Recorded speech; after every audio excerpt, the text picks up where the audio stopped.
thinking about it now and what could have happened is really hard.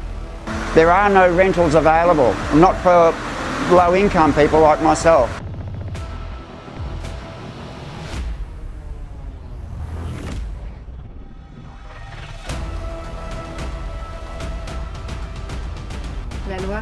The Loire is the largest river in France, and it makes me very sad to see its dried up bed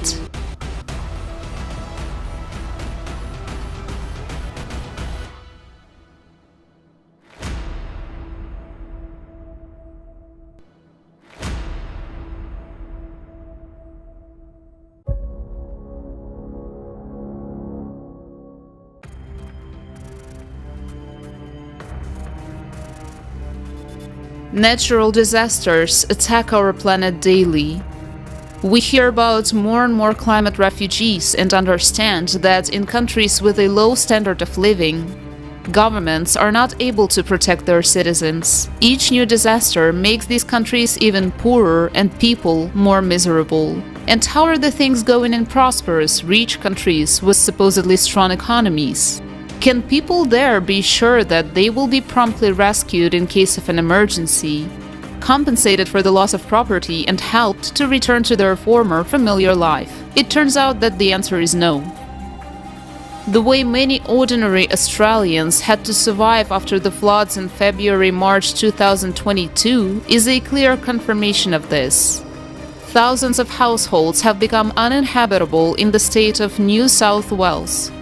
But now, months later, the promise to provide asylum to all those in need remains unfulfilled.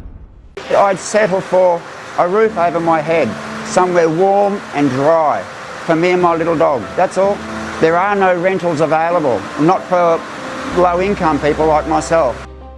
Having set out to build $350 million worth of extended stay capsule facilities, they have not even built half of them yet. Deprived of shelter and warm clothes, flood victims were forced to huddle in tents during the winter cold, sleep in cars, and some returned to their ruined and moldy houses in the hope of somehow insulating them to keep warm. No one should be living in a house like this, but that's our only option, short of a tent. And in the winter, mold is better than cold. Parliamentary investigation found that the State Emergency Service, SES, and the NSW, Government's Disaster Management Agency, Resilience NSW, failed to provide adequate assistance to the victims. People had no choice but to save their own lives and help others to save theirs. This is a wonderful example of mutual assistance and, at the same time, a demonstration of the complete failure of the official authorities. Government agencies and the Bureau of Meteorology were unprepared for such floods and did not realize their magnitude. The data they published was inaccurate, and the state government viewed the disaster response as a normal 9-to-5 work operation. Residents of the flooded areas faced a severe shortage of funds to pay their rent. But out of 1,200 applicants, hardly 1 in 5 received a rental subsidy. This prompted Commission of Inquiry Chairman Walt Seckholt to call this subsidy scheme a cruel hoax. Increased flooding provoked a general housing crisis. Market mechanisms are indifferent to the fate of individuals and lead to the stratification of society and increased inequality. Even before the February floods, property insurance was out of reach for many, and for example, since the floods, home prices in some high-risk areas in Lismore have more than halved, making it unrealistic for owners to sell it to buy property elsewhere. It's confronting to tell the same story over and over again, and even just thinking about it now and what could have happened is really hard. I'm still floundering every day just to provide a roof over my daughter's head. I don't have time to spend hours on the phone navigating flawed systems that shouldn't exist. I did not have a current lease agreement because it had flooded, and I was evicted shortly after the flood. And I did not have any more photographs because I couldn't access it in the second flood.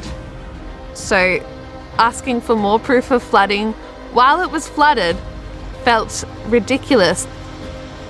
I have never had more difficulty accessing any kind of government support than I have attempting to access the rental support payment.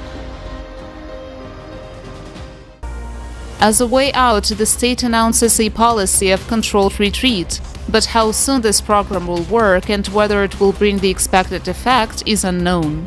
Details about the possible redemption or exchange of land have not yet been made public. Farmers' crops have been destroyed throughout the northern river basin, which means financial ruin for many families. People don't know what to expect. They feel abandoned and fear for their future, because the next flood will further worsen their deplorable situation. Also, because it will increase the number of those who need financial assistance.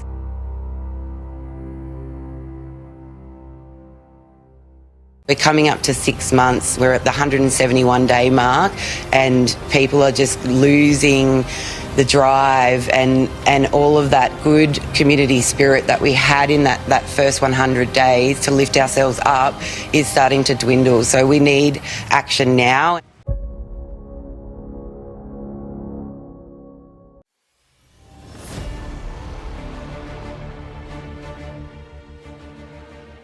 Papua New Guinea. On September 11, 2022, a strong 7.6 magnitude earthquake occurred at the depth of about 90 kilometers near the city of Kainatu. Landslides caused by seismic events led to the casualties. Also, as a result of falling buildings or debris, many were injured. A hydroelectric power station was damaged, resulting in a complete blackout in several provinces. Earthquakes are often felt here, according to locals, but usually they don't last as long or as strong as this.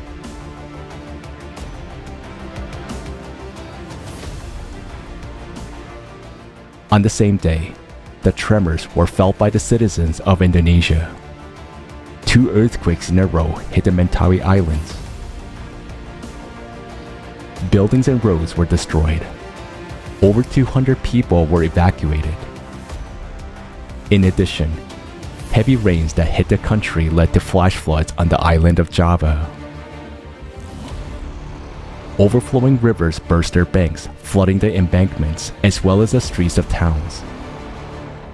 In some areas, the flood reached the roofs of cars. Rescuers had to evacuate victims on boats.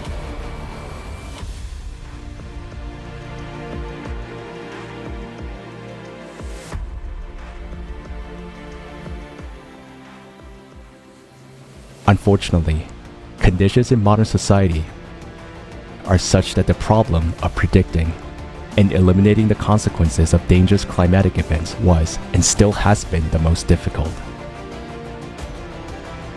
Change is only possible when the value of human life comes first.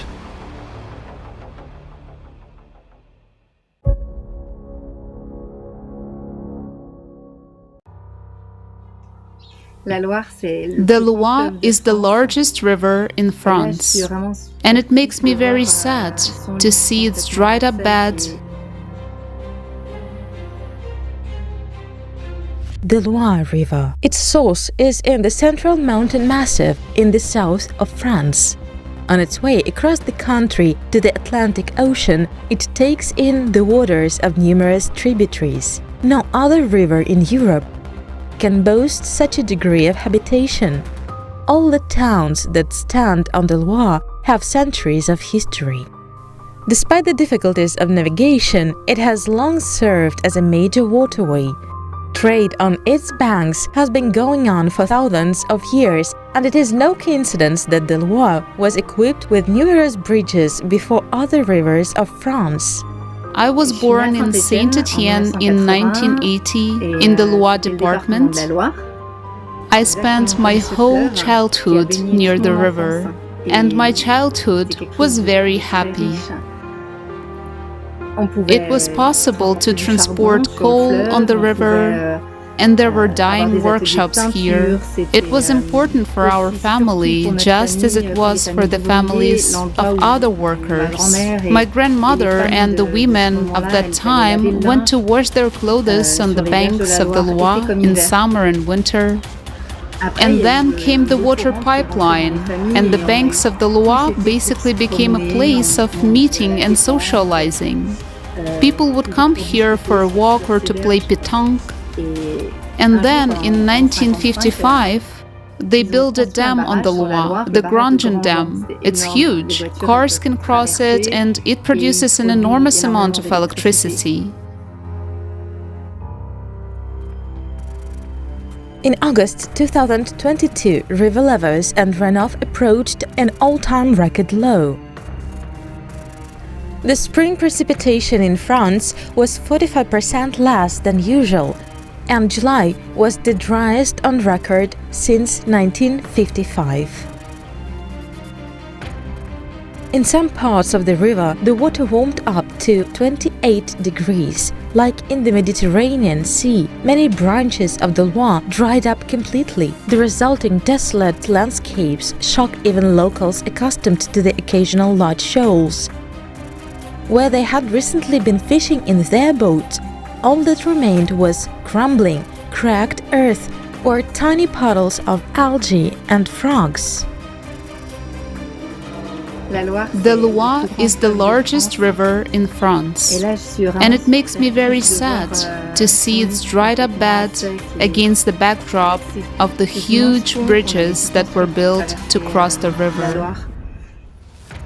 And so today I tell myself that if there is no more water, it will affect our energy consumption and change our lives. And I want my children and all of us to realize truly the changes that are coming, the climate, the water shortage. It's about time to make a change. The water crisis is something that may become a reality in many countries in the near future. But there is another scenario for the situation. If mankind unites and builds the creative society, we will be able to extract water even from the air and even in the driest region. Today, mankind has all technologies capable of providing everyone with water and everything necessary, but unfortunately, in the current format of society, these technologies are not introduced on a mass scale.